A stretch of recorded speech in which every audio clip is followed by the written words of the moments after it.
My first diagnosis was when I was 4 years old. Parents started taking me into counselor and therapy and stuff like that because I'd have mood swings, outlashes, like the bipolar stuff, like one minute I'd be, in a 2-sentence phrase, I could go from laughing to crying to yelling to smashing stuff to, just shutting down. So there's kind of more than just terrible twos, so noticed by everybody around me.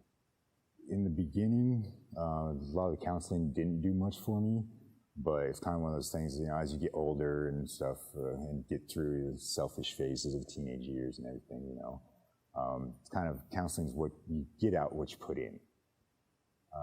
Bipolar, manic depressive, social anxiety, panic attacks. But bipolar is kind of one of the big ones, and the anxiety. Like the anxiety, I'm getting better at working through, but the anxiety used to shut me down. Like in order to go into a new building, I'd have to circle the block 3 or 4 times and go up to the door, and you grab for it, your heart starts racing, you start sweating, just panic, and have to go for another walk and take a breather and stuff, and it closed a lot of doors and kept me from doing a lot of things with family and friends for a good chunk of my life. Mental illness and wellness has been a bigger issue in the last 10 years, but for the last 40 years, there for a while, it was like having the plague. Self-isolation is one thing, but when society isolates you, it's another thing.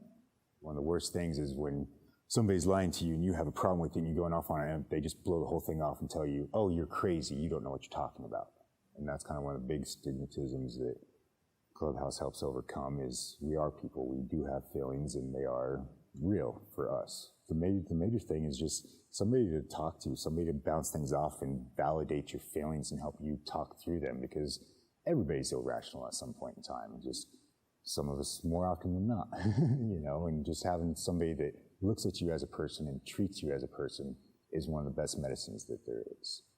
You don't have to believe everything, even if they are being irrational, just listen to them, because whether it's real or not, it's their reality. Society has this tendency of putting, you're either good or you're bad, or, you're nice or you're mean, and they want to stick that label the entire time. Everybody goes ups and downs and changes, and sometimes when somebody, like when you can't find the light, be the light.